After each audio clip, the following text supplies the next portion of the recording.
तो सबसे पहले बात करते हैं यहाँ पे। मैं पहले इंटीग्रेटर डिफरेंशिएटर की बात कर लेता हूँ। ठीक है, इंटीग्रेटर डिफरेंशिएटर समझ लेते हैं और उसके बाद में अपन आगे बढ़ते हैं। ठीक है, तो वन बाय वन जो इम्पोर्टेंट है चारों वो सारे डिस्कस कर लेंगे। ठीक है, ओके। तो पहले इंटीग्रेटर डिफरेंशिएटर बता देता हूँ मैं। तो इंटीग्रेटर डिफरेंशिएटर में क्या क्या लिखना है वो मैं बता देता हूँ। सबसे पहले तो ऑब्जेक्ट एंड ऑपरेटर्स यूज जो है वो सारा कुछ लिख देंगे। और यहाँ पे फॉर्मूला इसमें यही है कि जब यहाँ पे हम इंटीग्रेटर की बात करेंगे, मैं पहले इंटीग्रेटर को समझा देता हूँ। तो इंटीग्रेटर क्या होता है, ठीक है। स्क्रीन शो हो रही है ना आप सभी को? स्क्रीन शो हो रही है? हेलो, स्क्रीन शो हो रही है ना? ओके, सबको हो रही है ना? एक बार यार सब बता दो प्लीज। ओके, चलो। तो यहाँ पे इंटीग्रेटर में बात करते हैं। देखो इंटीग्रेटर का काम होता है, देखो हमेशा हम जो यहाँ पे इंटीग्रेटर और डिफरेंशिएटर पढ़ रहे हैं, बेसिकली ये दो कंपोनेंट्स का यूज कर रहे हैं, आर एंड सी का यूज करते हुए हम इसको पढ़ रहे हैं। तो आर एंड सी का हमको ऐसे पैरेलल में लगाना है जिससे हमको इंटीग्रेटर मिलेगा। बेसिकली इंटीग्रेटर कब मिलेगा? इंटीग्रेटर के लिए आर को पहले लगाया जाता है और सी को यहाँ लगाया जाता है, ठीक है। और यहाँ पे जो है वो हमको इनपुट सिग्नल यहाँ से देता है, ये इनपुट होता है यहाँ से, और इसी के अक्रॉस यहाँ पे आपको आउटपुट मिलता है। ये आउटपुट यहाँ से आपको मिल जाएगा, वी आउटपुट। ठीक है, यहाँ पे सी लगा होता है, ये आर लगा होता है। अभी हम यहाँ पे क्या करते हैं, स्क्वायर वेव्स देते हैं ऑलवेज। हम यहाँ पे हमेशा क्या देते हैं, इनपुट के अंदर जो होती है स्क्वायर वेव्स होती है इस टाइप की, ये स्क्वायर वेव्स हैं। और इंटीग्रेटर क्या करता है, इन स्क्वायर वेव्स को इंटीग्रेट कर देता है, यानी कि हमको ट्रायंगुलर वेव्स इस टाइप की मिलती है। अब एक्चुअली होता है क्या, मैं बता देता हूँ इसका भी थोड़ा कॉन्सेप्ट, क्योंकि भाई हम पूछ सकते हैं। जब इनिशियल स्टेट होती है ना, इनिशियल स्टेट में ये इनपुट सिग्नल के जैसा ही रहता है, ठीक है। फिर क्या होता है, इसका इंटीग्रेशन होता है। तो इंटीग्रेशन कुछ इस टाइप का होता है, ये ऐसा होता है, फिर ऐसा होता है, फिर ऐसा, ऐसा एंड देन ऐसा। ये इनिशियल स्टेट होती है, ये मिडल स्टेट होती है, और लास्ट में जब टोटली इसका इंटीग्रेशन हो जाता है तो हमको इस टाइप से एकदम ट्रायंगुलर वेव यहाँ पे देखने को मिलती है। क्लियर है? ओके, ये इनिशियल स्टेट और ये सबसे फाइनल स्टेट में आपको यहाँ पे ट्रायंगुलर वेव देखने को मिलती है। क्लियर है या नहीं है? ओके, ठीक है। हाँ ना, मैं जवाब दोगे तो मेरे को भी थोड़ा पता चलेगा, समझ में आ गया यहाँ तक। अब यहाँ पे मेन चीज होता है इसकी टेबल बनाना। टेबल कैसे बनाता है, अब इसका फार्मूला देख लो। फार्मूला में कुछ नहीं होता, फार्मूला इसकी जो टेबल है, टेबल में सारा कुछ करना होता है। ये तो ट्रेस करना है ये सीआरओ से। अब जो टेबल बनेगा ना इसका, वो टेबल इंपॉर्टेंट है, तो मैं थोड़ा टेबल के बारे में बता देता हूँ। टेबल में सबसे पहले क्या करना है, आपको ट्रेस नंबर को नोट करना है। ठीक है, ट्रेस नंबर यहाँ पे हम लिख लें, जैसे first trace, second trace, third trace, ऐसे। तो ट्रेस नंबर को नोट करना है, और उसके बाद में यहाँ पे क्या होगा, आर आपको गिवन होगा, जो कि ओम में यहाँ पे रहेंगे। आर को हम चेंज करेंगे, और सी तो फिक्स रहेगा। एक कैपेसिटर हम लगाएंगे 0.01 माइक्रोफेरेड का, यहाँ पे कैपेसिटर लगा रहेगा। अब मेन चीज क्या होता है, तो आपको आर नोट करना। आर जो वहां पे गिवन है 100 ओम के हो जाए, 100 ओम हो जाएगा, फिर 47, 22, ऐसा कोई भी आप यहाँ से ले सकते हैं। और उसके बाद में आर इंटू सी करना, इन दोनों का मल्टीप्लीकेशन यहाँ पे करना होगा। ठीक है, ये सी दिया हुआ है, ये आर का यहाँ पे मल्टीप्लीकेशन कर देंगे। फिर यहाँ पे क्या नोट करना, वी पीक टू पीक। अच्छा, एक मैं चीज क्लियर कर देता हूँ, यहाँ पे बहुत कंफ्यूजन होता है। देखो वी पीक टू पीक का मतलब क्या होता है, सबसे पहले ये समझो। वी पीक टू पीक और एक होता है टाइम पीरियड। दो चीजें हमें कैलकुलेट करनी होती है। कोई भी आपको वेव यहाँ पे दे दिया, मान लो मैं सिंपल सा बात कर लेता हूँ, हार्टले में भी अभी मैं आपको बता दूंगा, ये ऐसा आउटपुट आपको मिला है। तो ये जो ये वाले दोनों पीक्स है ना, इन दोनों पीक्स के बीच की डिस्टेंस को मेजर करता है, तो वो होता है टाइम पीरियड। और यहां से इन दोनों के अक्रॉस जो हम यहाँ पे मेजर करते हैं, वो होता है voltage. V peak to peak ये होता है, और ये होता है टाइम पीरियड। यानी कि एक्स एक्सिस पे ऑलवेज क्या रहेगा, हॉरिजॉन्टल जो रहेगा टाइम पीरियड हो जाएगा, और वाई एक्सिस पे हमेशा वोल्टेज रहेगा। ठीक है, तो ये यहाँ पे करना है। तो वाई एक्सिस का नोट करना है, इसका मतलब ये जो आपको ट्रायंगुलर वेव यहाँ पे मिल रही है, ये आउटपुट मिल रहा है, इस आउटपुट का क्या करना है आपको, वी पीक टू पीक, यानी ऐसे और ऐसे मेजर करना है। ये ऐसे वर्टिकली लाइन आपको यहां से मेजर करनी होती है। और उसके बाद में दो टर्म्स यहाँ पे डिफाइन किए गए हैं, एक होता है T1 और एक होता है T2। T1 और T2 दोनों यहाँ पे राइज टाइम है। राइज टाइम T1 जो है वो है 0 से लेके 10% होने तक, और T2 जो है वो है 90% से लेके मैक्सिमम होने तक का आपको निकालना होता है। अब बेसिकली राइज टाइम क्या होता है, थोड़ा सा यहाँ पे क्लियर कर देता हूँ। राइज टाइम क्या होता है, जब भी हम यहाँ से कोई भी वेव, जैसे मैं ट्रायंगुलर वेव की बात करता हूँ, या फिर कोई भी वेव हम यहाँ पे ले लेते हैं, तो बेसिकली होता क्या है कि ये स्क्वायर वेव सिग्नल हम देते हैं उसको, और ये स्क्वायर वेव कुछ इस टाइप की वेव में कन्वर्ट होता है, मान लेते हैं ऐसे में। तो यहां से 0 से लेके 10% तक का जो होता है उसको अपन T1 कहता है। फिर यहाँ 90% से लेके मैक्सिमम तक होता है, ये होता है T2। तो यहाँ पे हमें दो चीज मेजर करनी होती है, एक होता है T1 और एक होता है यहाँ पे T2, दो मेजर करना होता है, ठीक है। अब T1 कैसे मेजर करें, वी पीक टू पीक यहाँ पे मेजर कर लिया। मान लो ये जो है यहाँ पे V peak to peak 2 centimetre मुझे मिला, 2 सेंटीमीटर मींस 2 वोल्ट मिल गया मुझे, ठीक है। कोई भी किसी के लिए भी वर्टिकली नोट करना है, वी हमेशा वर्टिकली, यहाँ पे मैंने लिख रखा वाई एक्सिस पे हमेशा वी होगा, वर्टिकली नोट करना है। फिर उसके बाद में क्या करना, T1 लिखना। T1 क्या हो जाएगा, अब यहाँ पे इसको देखें आप, चलो मैं एक बार आप यहाँ पे ट्रायंगुलर वेव बना देता हूं। मान लीजिए ये इस टाइप से आपके पास में जो है आउटपुट मिल रहा है। अब ये आउटपुट मिल रहा है, इसका वी पीक टू पीक यहां से लेके यहां तक का मुझे 2 वोल्ट मिल गया। अब मुझे क्या करना है, T1 निकालना है। T1 कैसे निकलेगा, T1 निकालने के लिए क्या करोगे आप, इस 2 का 90% लोगे, 2 का 90% 1.8 हो जाएगा। तो टाइम पीरियड हमेशा एक्स एक्सिस में होता है, तो ये पूरा 100% है, यहां से यहां तक का ये डॉटेड लाइन 100% को शो कर रही है। तो यहां से अभी जो है ये 90% हो जाएगा, यानी कि इधर से 1.8, नीचे से ये 1.8 आपको लेके यहाँ पे कैलकुलेट करना है। आई होप आप समझ पा रहे होंगे। यहां से फिर ये वाले जो डिस्टेंस है ना, यानी कि इस वाले पॉइंट से इस वाले पॉइंट तक को मेजर करना है, वो हो जाएगा T1, वो यहाँ पे लिख देंगे, ठीक है। ये T1 यहाँ पे लिख देंगे एंड देन यहाँ पे क्या करेंगे, ठीक है, T1 यहाँ पे आ जाएगा। T1 आने के बाद में क्या करना है, T2 लिखना है। T2 क्या होता है, 90% से लेके ये हो जाएगा, ठीक है। तो ये हो जाएगा यहाँ पे, एक सेकेंड मैं वापस देख लेता हूँ। T1 जो है ना, आई थिंक वो 90% वाला है। रेज टाइम T1 जो है वो 90% से है ना, तो यहाँ पे उल्टा हो गया थोड़ा, ये T2 हो जाएगा, T1 हो जाएगा 10%। तो इसी का वापस क्या लेना है, 10%, यानी कि ये वाला यहां से लेके यहां तक वाले को मेजर करना है, और जो भी आएगा वो आप यहाँ पे लिख देंगे। और रेज टाइम TR बेसिकली क्या हो जाएगा, T2 माइनस T1, यानी कि 90% वाला जो है उसमें से 10% वाले को लेस कर देंगे, वो हो जाएगा रेज टाइम। क्लियर है। ये सिर्फ किसमें करना है, डिफरेंशिएटर सॉरी इंटीग्रेटर वाले में करना है। और डिफरेंशिएटर वाले में सीधा टेबल बन जाएगा। डिफरेंशिएटर जो है ये तो हो गया पूरा इंटीग्रेटर के बारे में, जिसमें ये सर्किट बनेगा, यहाँ पे R हो जाएगा, ये यहाँ पे C लग जाएगा, और T1 लिखना है, T2 लिखना है, फिर T2 माइनस T1 करना है, और ये हो जाएगा रेज टाइम। कोई कैलकुलेशन नहीं है, बस इतना ही है इंटीग्रेटर। क्लियर है। प्रॉब्लम कोई डाउट है तो पूछ लो। क्लियर, मुझे आ गया। T1 T2 वापस बताऊं, हाँ T1 T2 देखो, एक बार वापस देख लो। T1 T2, T1 जो है वो क्या हो जाएगा 0 से लेके 10% तक, और T2 क्या हो जाएगा 90% से लेके मैक्सिमम तक।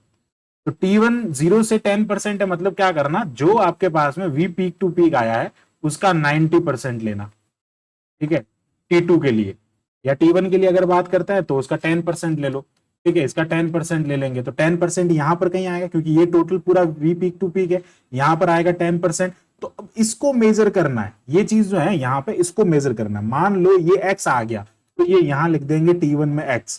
फिर क्या लिखना है आपको, 90%। T2 के लिए क्या करना है, वी पीक टू पीक जो है ना, इसका आपको 90% लेना है। इसका 90% यहां कहीं पाएगा, क्योंकि ये मैक्सिमम है, ये वाली लाइन मैक्सिमम है, इससे कम यानी कि 2 वोल्ट का 90% 1.8 वोल्ट आएगा, वो यहां कहीं आएगा। इस पॉइंट से इस पॉइंट तक को मेजर करना है हॉरिजॉन्टल में, क्योंकि टाइम पीरियड हमेशा हॉरिजॉन्टल में होता है। ये देख, ये यहाँ पे क्या लिखा हुआ है, एक्स लिखा हुआ है। टाइम पीरियड हमेशा एक्स एक्सिस से मेजर किया जाता है, और वोल्टेज जो होता है हमेशा वाई एक्सिस से मेजर किया जाता है। इज दैट ओके, अब समझ आ गया।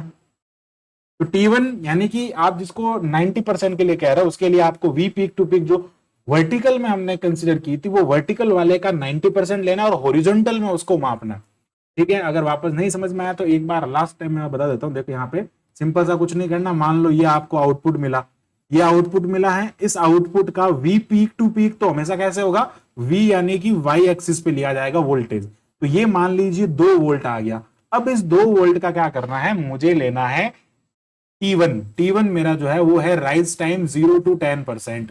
0 to 10% है तो 1 वोल्ट का मैं 10% ले लूंगा, तो यहां कहीं पे मिलेगा।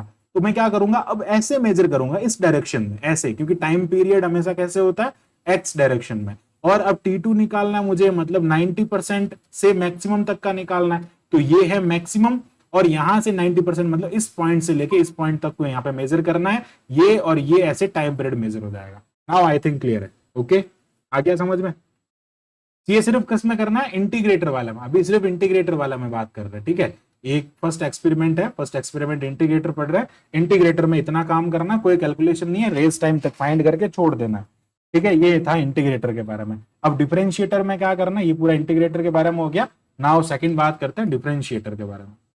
ओके, चलो अब बात करते हैं डिफरेंशिएटर के बारे में। Now second one is the differentiator. Differentiator में अगेन हम क्या करेंगे, आर और सी से बनाएंगे। पहले वाले में क्या किया था, आर को इधर रखा था, तो अब आर कहाँ आ जाएगा, नीचे इधर आ जाएगा, यहाँ लग जाएगा कैपेसिटर, यहाँ हो जाएगा रजिस्टर, और ये इनपुट सिग्नल यहाँ से दे देंगे और ये यहाँ पे आ जाएगा आउटपुट। इसके लिए क्या करना है, टेबल जो बनानी है वो सिंपल सी टेबल है। यहाँ से जो हम स्क्वायर वेव्स देते हैं, उस स्क्वायर वेव्स का यहाँ पे कुछ इस टाइप से, इसका जो इनपुट मिलेगा ना वो ऐसा, फिर नीचे, फिर इस टाइप से, ये ऐसा कुछ इसका इनपुट सॉरी जो आउटपुट है वो मिलेगा, ठीक है। अब इसका क्या करना है, V peak to peak measure करना है, यानी कि यहां से यहां तक voltage, V peak to peak की बात आती है तो वो ऑलवेज वाई एक्सिस में मेजर होगा। वी वोल्टेज वाई एक्सिस में, टाइम पीरियड हमेशा एक्स एक्सिस में मेजर होगा। टेबल कैसे बनेगी, टेबल में क्या करना है, सीधा सा यहाँ पे आपको ट्रेस नंबर लिखना है। सबसे पहले 1 2 3 जितने भी ट्रेस कर रहे हैं, फिर आर यहाँ पे ले लेना है, 100 लेंगे, फिर 47 22 ऐसा कुछ भी ले सकते हैं जो जो वहां पे गिवन है। फिर आर इंटू सी, सी यहाँ पे जो रहेगा ऑलवेज 0.01 माइक्रोफेरेड का ही रहेगा जो कि वहां पे गिवन है। इन दोनों का मल्टीप्लाई कर देंगे और वी पीक टू पीक लिख देंगे इन वोल्ट, ये यहाँ से डिस्टेंस को मेजर कर देंगे, बस यही करना है। ओके क्लियर, तो ये इंटीग्रेटर वाला खत्म हो गया। अब पूछते हैं इसमें वाइवा क्वेश्चन। वाइवा क्वेश्चन में पूछा जाता है कि यहाँ पे ये जो है इंटीग्रेटर के अंदर यहाँ पे रेज टाइम क्या होता है, ठीक है, जो राइज टाइम है वो क्या है उसके बारे में बताओ। टाइम डिले क्या होता है, टाइम डिले एक होता है, टाइम डिले का मतलब होता है एक्चुअल में यहाँ पे अगर आप देखें तो ये देखो आप यहाँ पे स्क्वायर वेव ऐसा था, स्क्वायर वेव का इनपुट ऐसा मिल रहा था। अगर मैं यहाँ समझा दूं, चलो स्क्वायर वेव जो था वो ऐसा था और मुझे जो आउटपुट में मिला था वो ऐसा मिल रहा है। मान लीजिए आउटपुट मुझे ऐसा मिल रहा है कुछ, तो क्या हो रहा है इससे यहाँ पे, इसमें देखो थोड़ा टाइम यहाँ पे टाइम डिले हो रहा है, जहां से ये यहाँ से मुड़ रही है ना ऐसे, तो यहाँ पे थोड़ा आगे जाके लैग हो रहा है, तो यही टाइम डिले होता है। एक्चुअल में 0 से 10% तक के लाइक उसमें राइज होने के लिए उतने उसके अंदर क्या होता है, टाइम डिफरेंस आ जाता है, उसी को टाइम डिले कहते हैं, ठीक है। नोट्स में और अच्छे बेहतर तरीके से इसकी डेफिनेशन लिखी होगी। एक ये वाइवा क्वेश्चन बनता है। दूसरा वाइवा क्वेश्चन यहाँ पे ये बनता है कि यहाँ पे इंटीग्रेटर और डिफरेंशिएटर जो होते हैं इनके अंदर जो ऑप एम्प यानी कि ऑपरेशनल एम्पलीफायर का यूज किया जाता है उसके बारे में थोड़ा बताओ। तो ऑपरेशनल एम्पलीफायर जो थ्योरी में है ना वो वाला पूरा पढ़ना है, ऑपरेशनल एम्पलीफायर। अब एक्चुअल में क्या होता है कि एक चीज यहाँ पे ध्यान रखना होता है, जब भी हम इंटीग्रेटर डिफरेंशिएटर की बात करते हैं तो यहाँ पे ऑप एम्प लगा होता है, ये इस टाइप से ऑपरेशनल एम्पलीफायर होता है, ये इसका इन्वर्टिंग टर्मिनल होता है और ये होता है नॉन इन्वर्टिंग टर्मिनल। अब यहाँ पे जो आउटपुट मिलता है ना वो ऑलवेज नेगेटिव मिलता है, ठीक है। नेगेटिव क्यों मिलता है, क्योंकि यहाँ पे इसके अंदर लगा होता है ट्रांजिस्टर, और ट्रांजिस्टर जो होता है वो ऑलवेज 180 का फेज शिफ्ट देता है, 180 के फेज शिफ्ट देता है। इसका मतलब वो क्या हो जाएगा, जस्ट उल्टा करके देगा। तो ऑलवेज जो भी यहाँ पे आपको आउटपुट मिलेगा ना वो आउटपुट कैसा मिलेगा, नेगेटिव मिलेगा। अब हमें तो नेगेटिव चाहिए नहीं, हमें तो आउटपुट इंटीग्रेशन में चाहिए और वो भी पॉजिटिव में चाहिए। तो इसके आगे हम लगाते हैं साइन चेंजर सर्किट लगाते हैं। और साइन चेंजर सर्किट कैसा होता है, जस्ट लाइक रजिस्टर का एक ऑपरेशनल एम्पलीफायर के साथ में एक सर्किट होता है, उसको साइन चेंजर कहता है, ठीक है। इतना हो जाएगा, बहुत है। ये इंटीग्रेटर डिफरेंशिएटर वाला प्रैक्टिकल पूरा कंप्लीट है। ओके क्लियर है यहां तक, एनी डाउट, कुछ पूछना है इसके बारे में?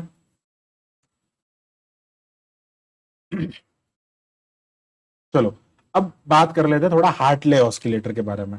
हार्टले ऑस्किलेटर क्या होता है, देखो हार्टले ऑस्किलेटर, हार्टले के अंदर सबसे मेन चीज तो उसके सर्किट डायग्राम से ही 4 से 5 चीजें यहाँ पे पूछ ली जाती है। अब सर्किट डायग्राम दो तरीके से बना सकते हैं, मैं दोनों सर्किट डायग्राम बना बता देता हूँ, ठीक है। दोनों सर्किट डायग्राम जो भी अच्छा लगे वो बना सकते हैं। और दूसरा प्रैक्टिकल में सर्किट डायग्राम ऐसा नहीं है कि वहां जो एक्सपेरिमेंटल बोर्ड है वहां से देख लो, क्योंकि जो धीरज सर है वो क्या कर रहे हैं, पहले सर्किट डायग्राम बनवाते हैं एंड देन आपको उस एक्सपेरिमेंटल सेटअप पे भेजते हैं, पहले वो चेक करवाना पड़ेगा, इसलिए सर्किट डायग्राम सबके याद कर लेना, ठीक है। चलो सर्किट डायग्राम की बात करते हैं। नेक्स्ट सेकंड नंबर पे हम बात कर रहे हैं यहाँ पे हार्टले ऑस्किलेटर के बारे में, ठीक है।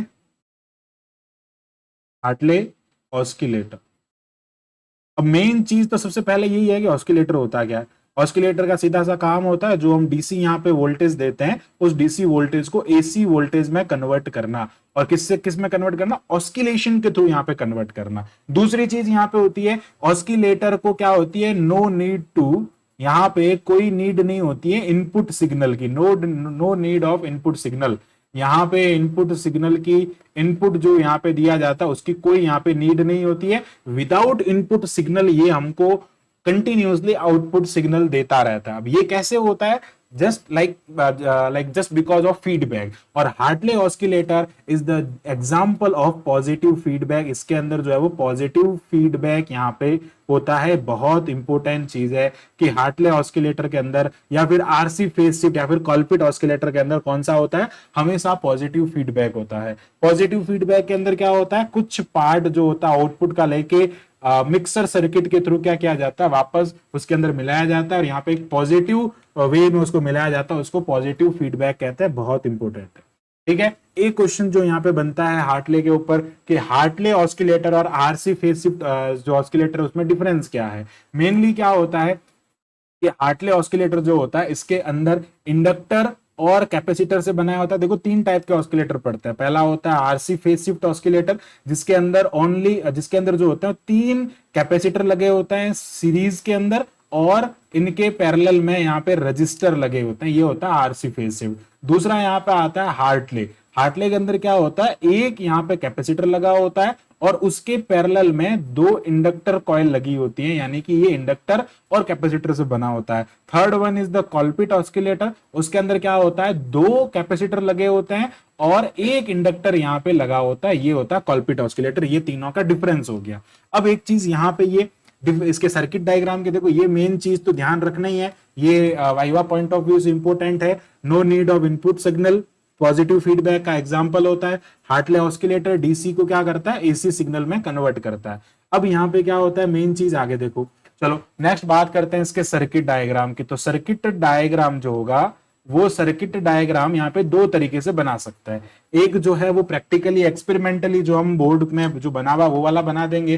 कैसे बनेगा वो वाला बड़ा सिंपल है। यहाँ पे क्या करना, आपको दो जस्ट कैपेसिटर यूज करना है। इन कैपेसिटर के साथ में यहाँ पे क्या हो जाएगा, जस्ट पैरेलल में दो रजिस्टर यहाँ पे आप लगा दीजिए इस टाइप से, ठीक है। अब ये जो है वो आपको सीधा आउटपुट यहाँ पे दे देगा। उसके बाद में क्या होगा, आप यहाँ से VCC वोल्टेज देंगे इसको 5 वोल्ट का, और यहां पर एक कॉइल लगी होती है। वो कॉइल क्या है, ये भी एक बहुत इंपॉर्टेंट फैक्टर है वाइवा का, ठीक है। इस कॉइल को कहते हैं RFC, रेडियो फ्रीक्वेंसी कॉइल कहते हैं। 5 वोल्ट जो दिया जाता है उस पे RFC लगा होता है, रेडियो फ्रीक्वेंसी कॉइल। इसका मैं आपको बताऊंगा क्या मीनिंग है। ये बेसिकली इसको चौक भी कहते हैं। ये एक्चुअली जो वोल्टेज डीसी वोल्टेज मिलता है उसमें जब वापस ऑस्किलेशन होता है तो इसको चौक कर लेता है। आगे मैं इसका रीजन बताऊंगा।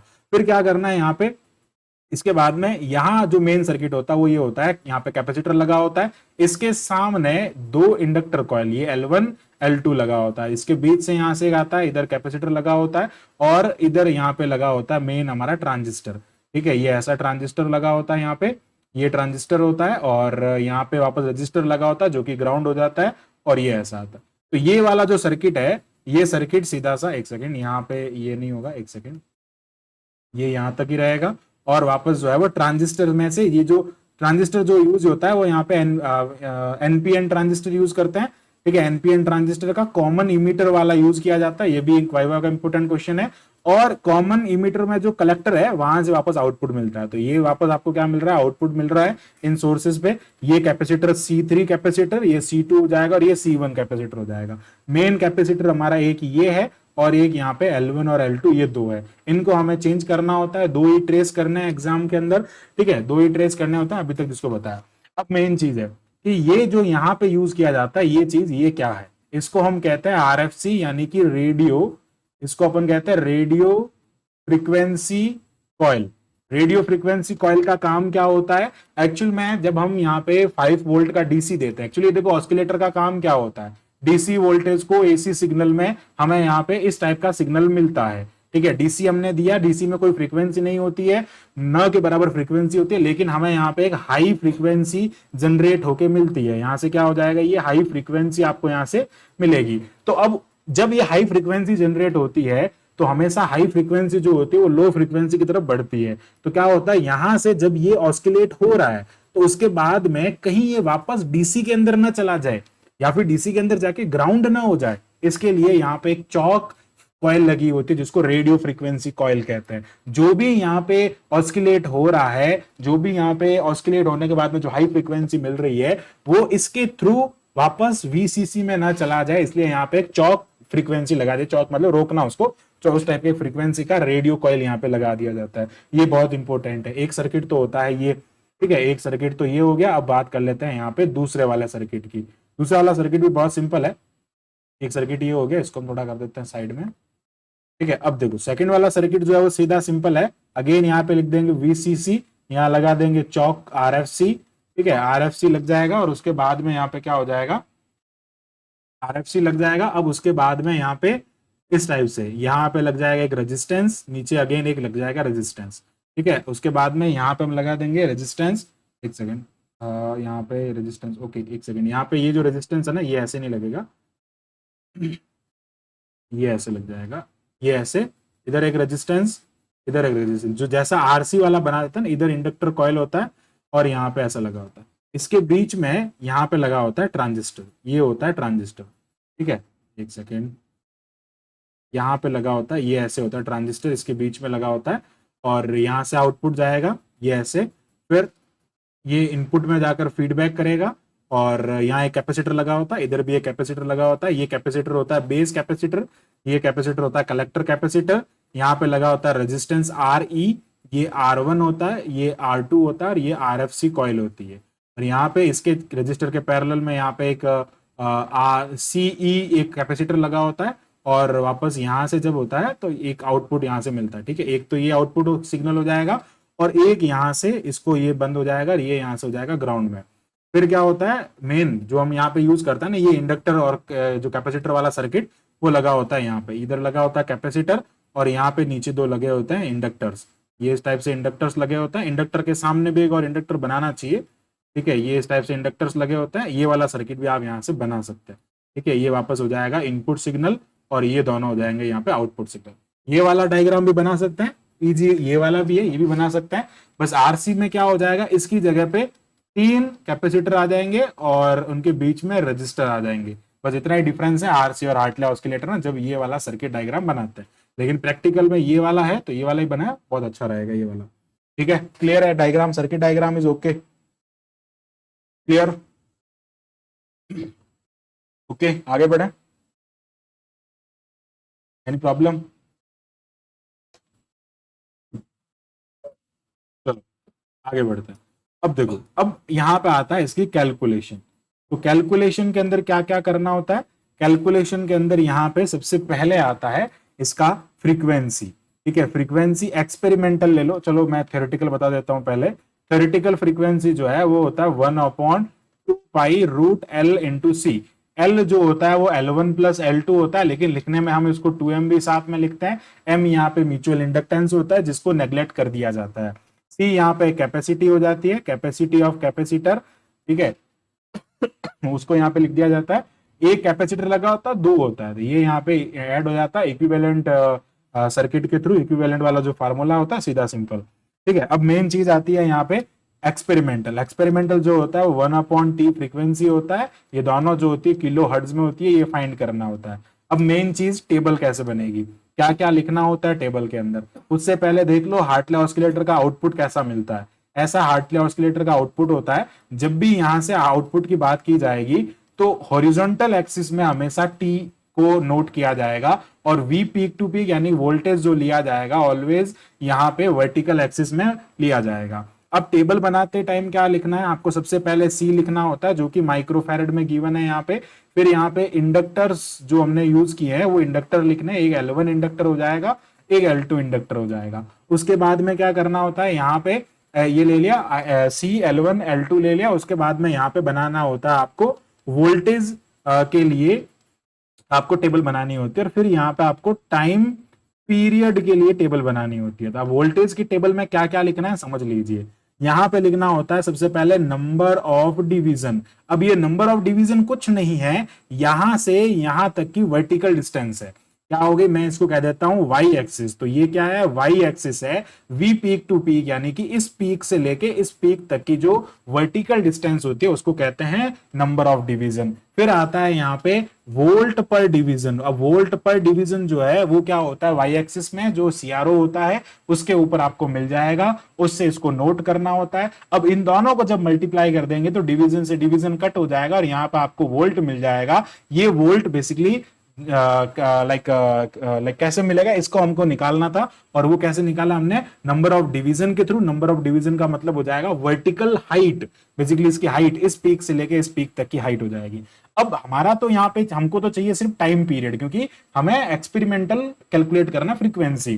तो क्या निकालेंगे, वही काम करेंगे, नंबर ऑफ डिवीजन। लेकिन अब जो नंबर ऑफ डिवीजन निकाला जाएगा ना वो एक्स एक्सिस वाला डिनोट किया जाएगा, जो कि पीक टू पीक इस वाली पीक से, मैं वापस कलर कर देता हूं, देखो व्हाइट कलर में, इस पीक से लेके इस पीक तक का जो डिस्टेंस होगा उसको हम यहाँ पे एक्स से डिनोट कर देंगे। उसके बाद में यहाँ लिखा जाएगा टाइम पर डिवीजन। ठीक है, वो सीआरओ के अंदर लिखा होगा टाइम पर डिवीजन, जिससे आप उसको सेट करते हो वो यहाँ पर आ जाएगा। उसको इससे मल्टीप्लाई कर दो, डिवीजन से डिवीजन कैंसिल हो जाएगा और यहाँ पे आपको टाइम, ये हमेशा है ना माइक्रो सेकंड में होता है और यहाँ पे जो आपको मिलेगा तो मिली सेकंड में मिल जाएगा। यहाँ पे जो वैल्यू आएगा इस वैल्यू का क्या करना है, आपको 1/t कर देना है और उसका जस्ट क्या आ जाएगा, उल्टा हो जाएगा, वो फ्रीक्वेंसी में आ जाएगा। ये फ्रीक्वेंसी और ये फ्रीक्वेंसी यहाँ से क्या हो जाएगी, इक्वल आ जाएगी। दो ही ट्रेस करने होते हैं, एक ये वाला ट्रेस, दो दो ही, कोई भी दो जो है वो यहाँ पे आप जो उसके कोई भी दो कॉम्बिनेशन लेके इसको करना होता है, बस हार्डली इतना है।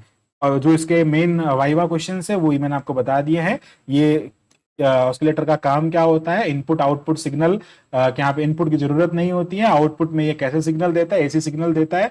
पॉजिटिव फीडबैक का मेन यहाँ पे एग्जांपल होता है। और मेन चीज सबसे इंपॉर्टेंट कि यहाँ पे आरएफसी का क्या यूज होता है, what is the use of RFC, radio frequency coil, इसका क्या यूज होता है वो आपको पता करना है यहाँ पे। ठीक है, टेबल कैसे बनाना मैं बता दिया। अब मेन चीज इसका यूज कहाँ होता है, इसका यूज इसमें कहीं नहीं है, लेकिन जब आरसी फेज शिफ्ट करता है ना वहां पे इसका यूज होता है। बेसिकली इसका यूज हम कर सकते हैं लेकिन वो हमारे ऑब्जेक्ट में नहीं है। इसका यूज होता है गेन फाइंड करना, वोल्टेज गेन। वोल्टेज गेन जो होता है ना वो क्या होता है, बीटा सॉरी ए वी होता है। ठीक है, ए वी वोल्टेज गेन होता है, ये होता है A out V output upon V signal, V output upon V signal. ठीक है, तो ये वाला जो होता है ना वो वी आउटपुट कैलकुलेट करने के लिए होता है। आरसी फेज शिफ्ट में मैं आपको बता दूंगा। यहां तक हार्टली क्लियर हुआ या नहीं हुआ, हार्टली इज ओके है क्या, क्लियर पूरा। चलो, अब आरसी फेज शिफ्ट इसी के साथ मैं समझा देता हूं आरसी फेज शिफ्ट क्या होता है। ठीक है, आरसी फेज शिफ्ट में क्या करना है, चेंज कुछ नहीं करना, सारी चीजें सेम रहेगी, लेकिन इसके अंदर फ्रीक्वेंसी का फार्मूला क्या है, 2π√LC। वहां पे आरसी के अंदर देखो ये होता है, आरसी के अंदर ये वाले लगे होते हैं, यहाँ पे कैपेसिटर्स लगे होते हैं आरसी के अंदर, और होता है यहाँ पे रजिस्टर्स। क्या लगा होता है, रजिस्टर्स लगे होते हैं। ठीक है, आरसी के अंदर इंडक्टर कॉइल नहीं होती है। तो आरसी का जो डायग्राम है वो बना देता हूं, यहाँ पे आ जाएगा वीसीसी। ठीक है, एक सेकेंड, ये हो जाएगा वीसीसी, यहाँ लगा रहेगा। फिर यहाँ पे आ जाएगा ये रजिस्टर, ये third one, and that is the RC phase shift.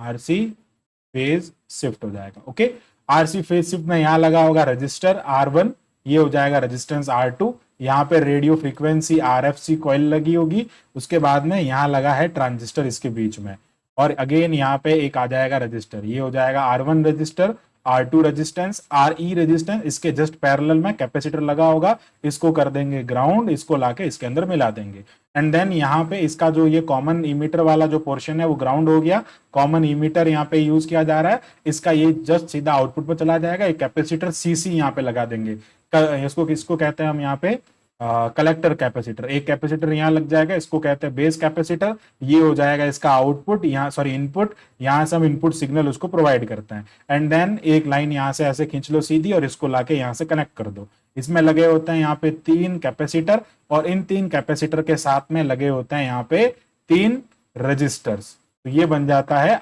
RC, ये R1 R2, ये सीधा RR लिख देते हैं इनको। तो ये क्या हो जाएगा, RR हो जाएगा। तो R resistance resistance resistance capacitor, ये जो होता है सर्किट डायग्राम हो जाता है। इसके अक्रॉस आपको यहाँ पे V आउटपुट मिलेगा और यहाँ पे V सिग्नल मिल जाएगा। ठीक है, ये V आउटपुट हो जाएगा। ये सर्किट डायग्राम होता है। RFC का बहुत इंपॉर्टेंट रोल होता है, इसको अगेन बता देता हूँ, रेडियो फ्रीक्वेंसी कॉइल यहाँ पे कहते हैं। ठीक है, अब मेन चीज यहाँ पे टेबल बनाना है इसका। अच्छा, एक चीज ध्यान रखना, इसके अंदर जो होता है यहाँ पे दो चीजें होती है। पहला क्या होता है यहाँ पे, पहला यहाँ पे क्या होता है, दो आपको यहाँ पे डबल जो चैनल वाला सीआरओ होता है उसका यूज करना होता है। ये जो है वो आपका आउटपुट मिलेगा कुछ इस टाइप का, बड़ा बड़ा सा मिलेगा, एम्पलीफाई होके ऑस्किलेट होके इस टाइप का, ये आउटपुट का हो जाएगा। अब ये आउटपुट वाला इस फेज में रहेगा, तो इनपुट वाला जस्ट क्या होगा, इसके अपोजिट फेज में होगा और वो छोटा छोटा होगा। अब मेन चीज आपको काम किसके ऊपर करना है, सारा कुछ इनपुट वाले के ऊपर करना है। ठीक है, अब देखो कैलकुलेट क्या करना है अपने को यहाँ पे, उसको एम को ध्यान में रखते हैं, इसको समझोगे तो बहुत अच्छे समझ आएगा। हमको कैलकुलेट करना है यहाँ पे फ्रीक्वेंसी थ्योरेटिकल, वो होता है 1/2πRC इंटू √6 होता है। एक होता है यहाँ पे एक्सपेरिमेंटल, वो तो सीधा आपने को पता है 1/T होता है। अब देखो क्या ध्यान रखना है, एक्स एक्सिस में हॉरिजेंटल में ऑलवेज टाइम पीरियड रहेगा, वाई एक्सिस में ऑलवेज क्या रहेगा, यहाँ पे वोल्टेज रहेगा। अब देखो हमें टेबल बनाना है, टेबल के अंदर देखो हमें क्या क्या चाहिएगा, हमें यहाँ पे एक तो चाहिए टाइम पीरियड, और उसके बावजूद हमें है ना यहाँ पे गेन फाइंड करना होता है। एक फार्मूला ये काम आएगा, एक फार्मूला यहाँ पे काम आएगा वोल्टेज गेन का। वोल्टेज गेन जो होता है वो होता है V output upon V signal, यानी कि आपको जो यहाँ पे मिल रहा है उसमें इसका डिवाइड कर देंगे तो आपको वोल्टेज गेन मिल जाएगा। अब वी आउटपुट कैसे मिलेगा और वी सिग्नल कैसे मिलेगा, ये दोनों आपको निकालने पड़ते हैं। तो वी आउटपुट जो होता है वो बेसिकली आपको यहां से इस वाले ग्राफ से, इस वाले ट्रेस से मिलेगा। वी आउटपुट कैसे मिलेगा, क्योंकि ये वाला जो ग्राफ होता है ये आउटपुट का होता है, वी हमेशा वाई एक्सिस में होता है, इसलिए आपको इस वाले पीक से इस वाले पीक तक को नोट करना है और इसको क्या करना है, this is the number of division, this is the number of division of voltage. ठीक है, नंबर ऑफ डिवीजन हो जाएगा, इस नंबर ऑफ डिवीजन को मल्टीप्लाई कर देंगे, नंबर ऑफ डिवीजन को किससे मल्टीप्लाई कर देंगे, ये डिवीजन हो जाएगा, इसको मल्टीप्लाई करेंगे वोल्ट पर डिवीजन, और वोल्ट पर डिवीजन कहां पे मिलेगा, सीआरओ से मिलेगा। जो सीआरओ है वहां से आपको वोल्ट पर डिवीजन मिलेगा, इन दोनों को मल्टीप्लाई करते वोल्टेज आ जाएगा कौन सा, आउटपुट वाला। तो क्या हो गया फार्मूला, नंबर ऑफ डिवीजन, या फिर सीधा लिख सकते हो, क्या लिख सकते हो, वी पीक टू पीक, क्या लिख सकते हैं आप यहाँ पे, V peak to peak of output into क्या हो जाएगा यहाँ पे, division, sorry voltage upon division, क्या हो जाएगा, वोल्टेज अपॉन डिवीजन। ये कहां से आएगा, ये आपको मिलेगा सीआरओ से। ठीक है, अब देखो ये वीएस जो है वो क्या है, वो है इनपुट के लिए, इनपुट के लिए तो हम टेबल बना ही रहे हैं। अब देखो टेबल में क्या क्या बनाना है, सबसे पहले हम बनाते हैं यहाँ पे टेबल, टेबल बनाएंगे, टेबल में क्या क्या चाहिएगा, टेबल में आपको सबसे पहले यहाँ पे चाहिएगा, सबसे पहले लिखेंगे ट्रेस। अब ट्रेस जो होता है वो यहाँ पे 3 शिफ्ट के अंदर होते हैं। ठीक है, सबसे पहले देखो यहाँ पे 1 2 3 3 शिफ्ट होंगे, एक 60 डिग्री का होगा, एक 20 डिग्री का होगा, एक 180 डिग्री का होगा। हमें काम ऑलवेज 180 डिग्री पे करना है। हाँ जैसे ये तूने क्या बोला, बीपीपी एट आउटपुट है ना, हाँ, तो ये वाई वाली डिस्टेंस ही है ना सर। हाँ वाई वाली डिस्टेंस, ओनली वाई वाली डिस्टेंस। जैसे देखो एग्जाम्पल, वाई वाली मान लो ये वाई वाली डिस्टेंस आ गई 5, ठीक है, ये वाली यहां से यहां तक की हाइट आ गई इसकी 5 आउटपुट वाले की, तो 5 इंटू उसके वोल्ट पर डिवीजन जो कि सीआरओ में दिखेगा, मान लो वो 10 इंटू 10⁻³ है। ठीक है, या फिर वो 0.2 है, मिली में, मिली में ना, मिली वोल्ट में 0.2 वोल्ट है, मान लो ऐसा है, तो ये क्या हो जाएगा 1 वोल्ट हो जाएगा, जो कि एक्सपेरिमेंट में लिखा हुआ है। ठीक है, क्लियर है और एक ये, बार ये हाँ एंगल वाला वापस बताना ना। एंगल, हाँ मैं बता रहा हूँ, ये एंगल कुछ नहीं है, सीधा सा ध्यान रखना। एक्चुअली क्या होता है, ट्रांजिस्टर जो होता है 180 का फेज शिफ्ट दर्शाता है, 180 का फेज शिफ्ट मिलेगा, तो मैंने जैसा आपको बताया इंटीग्रेटर में आउटपुट जो मिलेगा ऑलवेज आपको उल्टा मिलेगा। देखो ये आप इनपुट ऐसा दे रहे हैं, इस वाले फेज का आपको आउटपुट ऐसा मिल रहा है, तो क्या कर रहे हैं हम यहाँ पे 3 कैपेसिटर यूज कर रहे हैं, तो एक कैपेसिटर का जो कॉम्बिनेशन है वो 60 शो करेगा, दूसरे वाले को जब आप साथ में ले लोगे तो 60 + 60 120 हो जाएगा, तीसरे वाले को भी साथ में ले लोगे तो 60 + 60 + 60 180 हो जाएगा। Is that okay? तो यहाँ पे 3 शिफ्ट आपको लेनी होती है, 3 एंगल यहाँ पे नहीं, 3 कॉम्बिनेशन है ना, इसलिए यहाँ पे 60 120 और 180 लेना होता है। काम हमें 180 पे ही करना है, क्योंकि हमारा मेन एम तो 180 है ना, हम होके 160 120 180 तक जा रहे हैं, लेकिन काम तो हमारा 180 ही आएगा। Is that okay? ठीक है, चलो अब एक बार बता देता हूं मैं यहाँ पे। ओके चलो अब यहाँ पे क्या करना है, वही काम करना है अपने को। क्या निकालना है, एक तो हमें निकालना है वोल्टेज, ठीक है, वही टेबल बनानी है, एक वोल्टेज के लिए, एक बनाना है टाइम पीरियड के लिए। अब देखो बेसिकली वोल्टेज के अंदर और टाइम पीरियड के अंदर चीजें कॉमन होती है। सबसे पहले क्या लिखना होता है आपको, सबसे पहले लिखना होता है number of division. Number of division का मतलब होता है डिस्टेंस। अब जब वोल्टेज की बात आ रही है तो ये वाली डिस्टेंस मेजर की जाएगी। इस डिस्टेंस को मैं नाम ले देता हूं वाई, अगेन ये वाई हो जाएगा। सबके लिए नोट करेंगे, तीन ट्रेस होंगे, 160 के लिए, 120 के लिए, 180 के लिए। मान लो 180 के लिए ये डिस्टेंस 1.6 आई है। फिर लिखेंगे हम यहाँ पे वोल्ट पर डिवीजन, जो कि हमें सीआरओ से मिलेगा। कहां से मिलेगा, सीआरओ से मिलेगा। इसको इसकी वैल्यू आई है 20 इंटू 10⁻³ यानी बेसिकली ये आता है यहाँ पे 20 इंटू ये होता है बेसिकली मिली वोल्ट के अंदर। ठीक है, क्लियर है? ओके,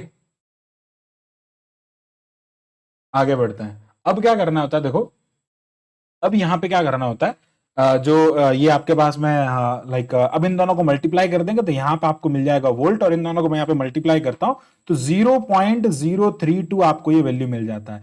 तो ये वाला जो वैल्यू मिल रहा है ना 180 के अंदर, 60 120 से अपने को मतलब नहीं है, 180 के अंदर जो वैल्यू मिल रहा है बेसिकली आप उसको कहेंगे इनपुट 0.032। इनपुट सिग्नल मिल गया आपको ये, क्योंकि आपने एनालिसिस किसको किया, आपने एनालिसिस सिर्फ इनपुट वाले को किया है, और इनपुट से मिल गया ना। देखो फार्मूला तो हमने वही लगाया, V peak to peak into volt पर डिवीजन। हम चाहते तो इसके लिए भी टेबल बना सकते थे, लेकिन इसके लिए सिर्फ अपने को एक डाटा चाहिए, सिर्फ एक ही डाटा चाहिए, इसलिए अपने इसलिए इसके लिए टेबल नहीं बनाते हैं। सीधा क्या करते हैं यहां से 0.032 ही, सॉरी ये वाला वो फार्मूला सेम रहेगा, ठीक है। और ये अगर आप चाहते तो यहां पे भी लिख सकते हैं V peak to peak input into क्या हो जाएगा वोल्ट पर डिवीजन। अगेन देखो वही तो बात लिखी है मैंने यहाँ पे, वी पीक टू पीक 1.6 आ रही है यहाँ पे, वाई की वैल्यू देखो ये ऐसे वर्टिकल के अंदर, और वोल्टेज पर डिवीजन कितना मिल रहा है आपको 20 इंटू 10⁻³ यानी कि 20 मिली वोल्ट, जो कि सीआरओ से नोट किया है। तो आंसर तो यही आएगा ना, क्लियर है या नहीं है?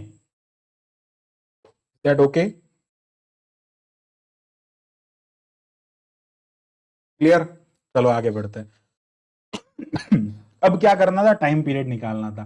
टाइम पीरियड कैसे निकलता है, ऐसे वर्टिकल के सॉरी हॉरिजॉन्टल के अंदर टाइम पीरियड हॉरिजॉन्टल में निकलता है। तो क्या करेंगे टाइम पीरियड निकालने के लिए, टाइम पीरियड निकालने के लिए लिखेंगे यहाँ पे number of division. Number of division लिख देंगे। नंबर ऑफ डिवीजन का मतलब हो जाएगा डिस्टेंस बिटवीन टू पीक्स। कौन सी पीक्स, हॉरिजॉन्टल के अंदर, जिसको मैं यहाँ पे एक्स एक्सिस एक्स कह देता हूँ। तो ये एक्स हो जाएगा। मान लीजिए यहाँ पे ये 0.2 मिल रही है, ठीक है, 180 के लिए बात कर रहा हूं मैं, ठीक है। और यहाँ पे आ जाएगा अगेन ये हो जाएगा टाइम पर डिवीजन, और यहाँ पर आ जाएगा ये अगेन पूरा टाइम आ जाएगा सेकंड के अंदर, ठीक है, मिली सेकंड के अंदर आ जाएगा, मिली सेकंड के अंदर हम लिख देंगे इसको। और यहाँ पर ये ना माइक्रो सेकंड के अंदर होता है। टोटली इसको हम लिख लेंगे। मान लीजिए ये 0.2 इंटू 10⁻, सॉरी ये भी मिली के अंदर ही है यहाँ पे, तो वो सीआरओ पे डिपेंड करता है, क्योंकि ये डबल चैनल वाला सीआरओ है ना, इसलिए ये अलग अलग हो जाएगा, ठीक है। तो 0.2 इंटू 10 इन दोनों को मल्टीप्लाई कर देंगे तो 0.44 आ जाएगा। अब हमें क्या करना है, इस 0.44 को क्या करना है, सीधा 0.44 इंटू 10⁻³ मिली है ना, तो क्या हो जाएगा, इसमें रख देंगे यहाँ पे, तो 1/0 पॉइंट रखना, कौन सी वैल्यू को, हमेशा 180 वाली वैल्यू। मान लो ऊपर मान लो 0.48 आ रहा है, 120 के लिए 0.44 आ रहा है, अपने को काम सिर्फ 180 के लिए करना है। अब तो समझ में आ गया, काम सिर्फ 180 के लिए करना है, कैलकुलेट सबके लिए करना है ये चीजें, लेकिन काम अपने को 180 के लिए करना है। Okay, clear. ओके, आगे बढ़ते हैं। अब देखो एक सेकंड है ना,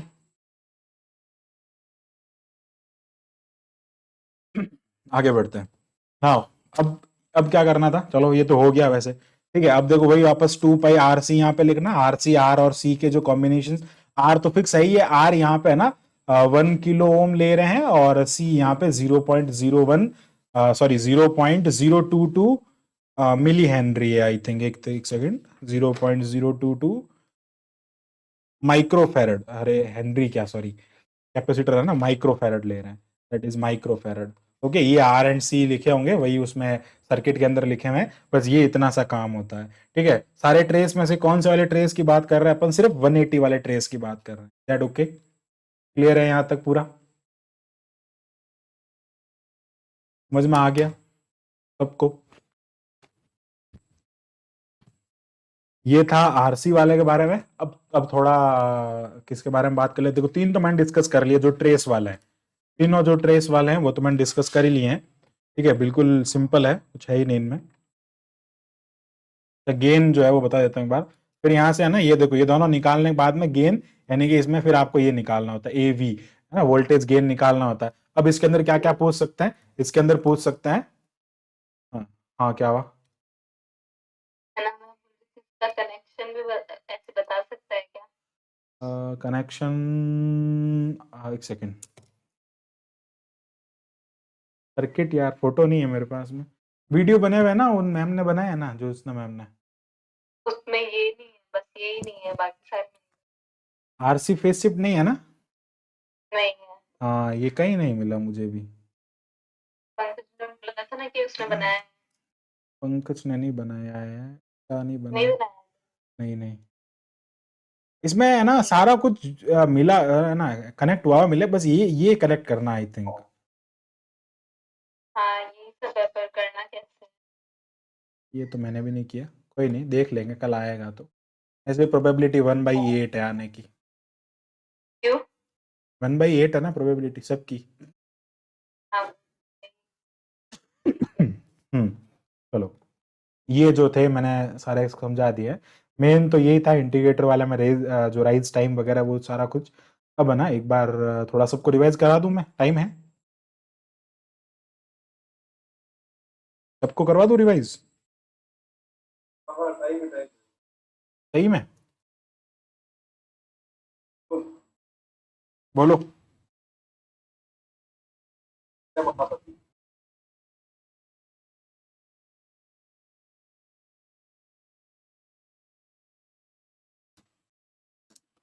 सबको करा दूं रिवाइज?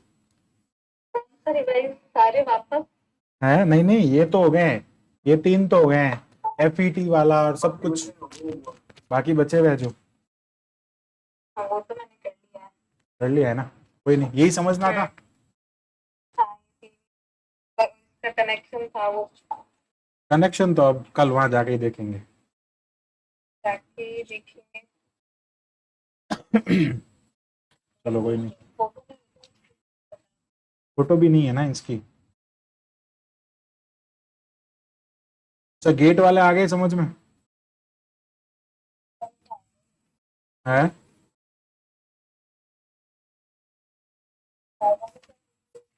गेट के वाइवा में कोई भी एक इक्वेशन दे देंगे, जैसे आपको कह देंगे कि आप नैंड गेट बनाओ। ठीक है, एक तो सिंपल ये हो जाएगा, इसकी ट्रूथ टेबल वगैरह बना दो। दूसरा, आपको कोई भी इक्वेशन दे दिया, जैसे मान लो A बार प्लस B बार का बार, इसका आपको सर्किट बनाना है। इसका सर्किट बनाना है, इसका मतलब क्या हुआ, सीधा सा, कि ये हो जाएगा A बार बार डॉट, ये हो जाएगा B बार पे बार। यानी कि ये क्या बन गया, A इंटू बी, और A इंटू बी का मतलब होता है एंड, यानी कि आपको एंड गेट बनाना है। ये ऐसा कोई भी एक दे देंगे, है ना? है? मतलब ये फाइल में जो है, इसके अलावा हाँ, उसमें कुछ भी पूछ सकते हैं। ठीक है, बाकी सर्किट जो है वो ध्यान रखना, सर्किट के अंदर एंड गेट बनाते हैं तो उल्टे डायोड लगाते हैं इस टाइप से। ये उल्टे डायोड लगा दिए जाते हैं, और यहाँ पे रजिस्टर लगा होता है, आगे LED लगी होती है इधर, और ऐसे इधर VCC लगा होता है। और ये तो हो गया एंड गेट। और गेट बनाते हैं तो इसका सीधा डायोड को सीधा कर देते हैं। ठीक है, ये डायोड सीधा हो जाएगा, और सेम वही सर्किट रहेगा आगे। नॉट गेट बनाते हैं तो वहां ट्रांजिस्टर लगा दिया जाता है, नॉट गेट के अंदर एक ट्रांजिस्टर लगा देंगे। अब नॉर गेट बनाना है तो और के आगे नॉट लगा देंगे, नैंड गेट बनाना है तो एंड के आगे ये लगा देंगे। ठीक है, क्लियर?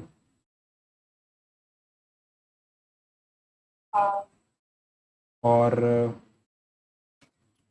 जो फर्स्ट वाला है ना, common base common emitter, common base common emitter, वो तो हो गया, कोई प्रॉब्लम नहीं है। फिर उसके बाद में एक थोड़ा FET वाला बता दूं, रिवाइज हो जाएगा मेरा भी।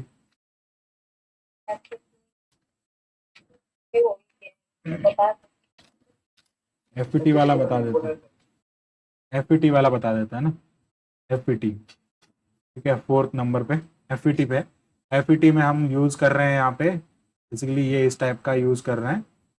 एक सेकंड, ये ऐसे। अब यहाँ पे जो करंट होता है उसको हम ड्रेन करंट कहते हैं। ये वाला जो होता है इसको हम ड्रेन कहते हैं। ये सोर्स होता है। यहाँ पे गेट होता है। गेट हमेशा नेगेटिव से जाके कनेक्ट यानी उल्टा कनेक्ट होता है, तो इसका जो वोल्टेज होगा वो भी माइनस प्लस हो जाएगा। इस वाले को कहेंगे VGS, और ये हो जाएगा यहाँ पे कॉमन। फिर यहाँ से आएगा इधर, इसके वोल्टेज को हम कहेंगे, ये वापस जाएगा, ये पॉजिटिव में कनेक्ट होगा इधर, ये पॉजिटिव ये नेगेटिव हो जाएगा। ये 0 से 3 वोल्ट होगा, ये यहाँ पे 1 से लेके 10 वोल्ट हो जाएगा, 0 से 10 वोल्ट हो जाएगा। इस वाले वोल्टेज को कहेंगे VDS। First thing is that यहाँ से फाइंड करना होता है आपको स्टैटिक रेजिस्टेंस। तो स्टैटिक रेजिस्टेंस जो होता है वो होता है drain voltage, drain source voltage upon drain current. दूसरा यहाँ से फाइंड करना होता है डायनामिक रेजिस्टेंस, तो वो होता है ये, ठीक है। अब इसका जो ग्राफ बनता है वो ऐसा बनता है, इधर करंट होता है, इधर वोल्टेज VDS होता है, और इसका ग्राफ ऐसा बनता है, और ये होता है एट कांस्टेंट VGS। VGS को कांस्टेंट रखना होता है। VGS यहाँ पे 0, -1, -2 के फॉर्म में होता है, ठीक है। ये होता है इसका ड्रेन, इसको कहते हैं ड्रेन कैरेक्टरिस्टिक। फिर आता है म्यूचुअल कैरेक्टरिस्टिक। म्यूचुअल कैरेक्टरिस्टिक में फाइंड करना होता है यहाँ पे आपको GM जो होता है वो होता है delta ID upon delta VGS at constant VDS पे इसको कांस्टेंट रखा जाता है, और इसका जो कैरेक्टरिस्टिक होता है वो होता है ID, और ये होता है VGS नेगेटिव के अंदर ऐसा होता है, इस टाइप का डिक्रीजिंग होता है। फिर इससे फाइंड करना होता है यहाँ पे एम्पलीफिकेशन फैक्टर, जो कि GM इंटू RD होता है। ये सब कुछ कैलकुलेट करना होता है, बस इतना सही, ठीक है। ओके, टेबल की बात कर लेते हैं, थोड़ी सी टेबल भी रट लेते हैं कैसे बनानी है, सिंपल सही। ड्रेन कैरेक्टरिस्टिक की बात करेंगे। ड्रेन कैरेक्टरिस्टिक में टेबल में यहाँ पे VDS रहेगा, और यहाँ से ID नोट करना है। At constant VGS is equal to 0 volt, फिर आ जाएगा -1 वोल्ट, फिर आ जाएगा -2 वोल्ट। ये हो गया यहाँ पे ड्रेन। फिर आ जाएगा म्यूचुअल, जो है म्यूचुअल कैरेक्टरिस्टिक के अंदर यहाँ पे आएगा VGS, यहाँ से अगेन ID करंट को नोट किया जाएगा, लेकिन एट कांस्टेंट VDS, जो कि 1 वोल्ट हो जाएगा, 2 वोल्ट हो जाएगा, और 3 वोल्ट हो जाएगा। क्लियर? ओके, आगे बढ़े।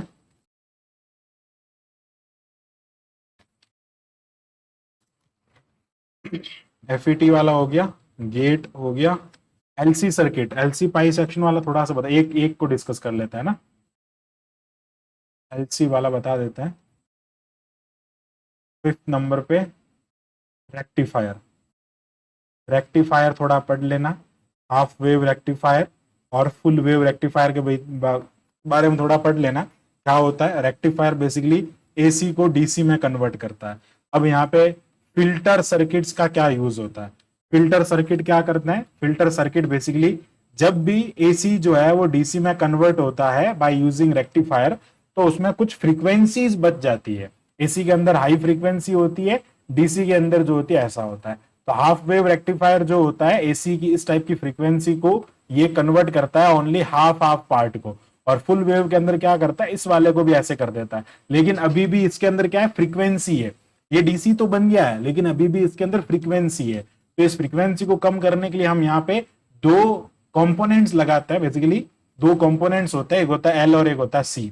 L जो होता है उसके लिए इंपीडेंस होता है XL, और इसके लिए होता है HC। XL जो होता है वो होता है 2 ये होता है 2 omega L, sorry omega into L, ठीक है। तो ये ओमेगा इंटू L होता है, यानी कि ये होता है 2 पाई F इंटू L। यानी कि जब यहाँ पे फ्रीक्वेंसी बढ़ेगा तो इंपीडेंस भी बढ़ेगा, फ्रीक्वेंसी बढ़ेगा तो इंपीडेंस बढ़ेगा। फ्रीक्वेंसी ज्यादा होती है AC की, तो इंडक्टर जो है वो AC को रोकेगा। ये क्या करेगा? ब्लॉक किसको करेगा? AC को ब्लॉक कर देगा। इंडक्टर AC को ब्लॉक कर देगा, मतलब अल्टीमेटली हमें तो ब्लॉक करना है AC को, हमें तो AC को ब्लॉक ही करना है ताकि हमें वापस आगे DC मिले।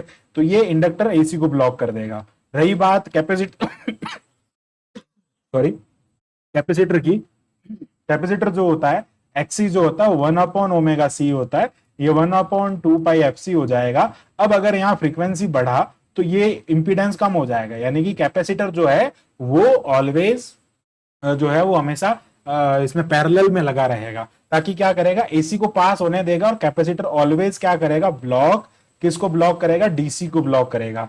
ठीक है, अब दोनों साथ में लगाते हैं तो वो ज्यादा जो होता है उसको एसी को रोकता है और डीसी को आगे बढ़ने देता है। सर्किट डायग्राम सीधा सा सिंपल सा हो जाएगा। इंडक्टर कॉइल लगी होती है इधर और इधर, ये इस टाइप से इंडक्टर कॉइल लगी होती है, यहाँ पे एक सिंपल डायोड लगा होता है इस टाइप का। ठीक है, ये ऐसे दो डायोड लगे होते हैं, इन डायोड्स को आगे जाके एक रजिस्टर से जोड़ दिया जाता है। ठीक है, रजिस्टर जो कि आगे ग्राउंड हो जाता है, और इसके अंदर सेंट्रल टेप्ड जो ट्रांजिस्टर, सेंट्रल टेप जो ट्रांसफार्मर होता है उसका यूज किया जाता है। ये सारा कुछ जाके आगे डीएमएम में चला जाता है, डिजिटल मल्टीमीटर, जहां से हमको आउटपुट मिलता है। अब अगर इसकी जगह पे हम इंडक्टर, इंडक्टर ऑलवेज जो होता है वो सीरीज में लगता है, ये जगह होती है इंडक्टर लगने की, और यहाँ पे लगता है कैपेसिटर। कैपेसिटर लगेगा तो क्या करेगा, एसी को पास होने देगा और वापस भेज देगा, और यहाँ से क्या हो जाएगा, इंडक्टर वैसे ही एसी को यहाँ पे रोक लेगा। मेनली जो प्रैक्टिकल में पूछा जा रहा है एल सेक्शन वाला पूछा जा रहा है। एल सेक्शन वाले के अंदर क्या होता है, इधर इंडक्टर कॉइल लगी होती है और यहाँ पे ये लगा होता है, दिस इज एल सेक्शन, यहाँ पे इंडक्टर, यहाँ पे ये, और pi section, this is L section, और पाई सेक्शन के अंदर दो लगे होते हैं, कैपेसिटर जो कि पहले से ही एसी को रोक ले रहा है, अगर कुछ और भी आ जा रहा है उसके अंदर तो भी वो उसको रोक लेगा, और इसको कहते हैं पाई सेक्शन। ठीक है, ये दो कैपेसिटर और एक यहाँ पे लगा होता है, ये क्लियर। और इसके अंदर कैलकुलेशन के अंदर क्या करना होता है, थोड़ा सा कैलकुलेशन तो बेसिकली इसकी है ही नहीं है। ऑब्जर्वेशन टेबल के अंदर क्या करना है, ऑब्जर्वेशन टेबल के अंदर यहाँ पे आपको ओम लेना है, सॉरी रजिस्टर लेना है ओम के अंदर 100 से लेके 1000 तक, और फिर उसी के रेस्पेक्ट में वीडीसी फाइंड करना है, डीसी वोल्टेज डीएमएम में, और वीएसी फाइंड करना है। डीएमएम में एक स्विच होता है, सबसे लास्ट वाला स्विच है, उस स्विच को क्या करना है, ऑन ऑफ करोगे। एसी और डीसी में एसी की वैल्यू ऑलवेज 0.04 समथिंग मिलेगी, डीसी की वैल्यू 5 पॉइंट समथिंग मिलेगी, और ग्राफ बनाना फिर उसे, फिर निकालना रिपेल फैक्टर। रिपेल फैक्टर उसकी एफिशिएंसी को बताता है कितना अच्छा है। ठीक है, तो ये हो जाएगा वीएसी अपॉन ये हो जाएगा वीडीसी। ग्राफ जो बनेंगे, दो ग्राफ बनेंगे, पहला ग्राफ यहाँ पे बनेगा, आर हमेशा एक्स एक्सिस पे रहेगा, लोड रेजिस्टेंस, और यहाँ पे रहेगा रिपेल, इसका ग्राफ कुछ इस टाइप से बनेगा। और दूसरा जो ग्राफ बनेगा वो ऐसा बनेगा, आर एल और यहाँ पे वीडीसी के बीच में उसका ग्राफ कुछ ऐसा बनेगा। ये दो ग्राफ बनाना है बस, और कुछ नहीं करना अलग अलग के लिए। एग्जाम में आई थिंक जब तक अब तक सबको दिया वो एल सेक्शन दिया है सबको, और एक ही जो है वो लाइक दो ही ग्राफ बनाने को बोला है, एक ही टाइप की कैलकुलेशन करने के लिए बोला है। ये था एल सेक्शन फिल्टर के बारे में। Okay, clear.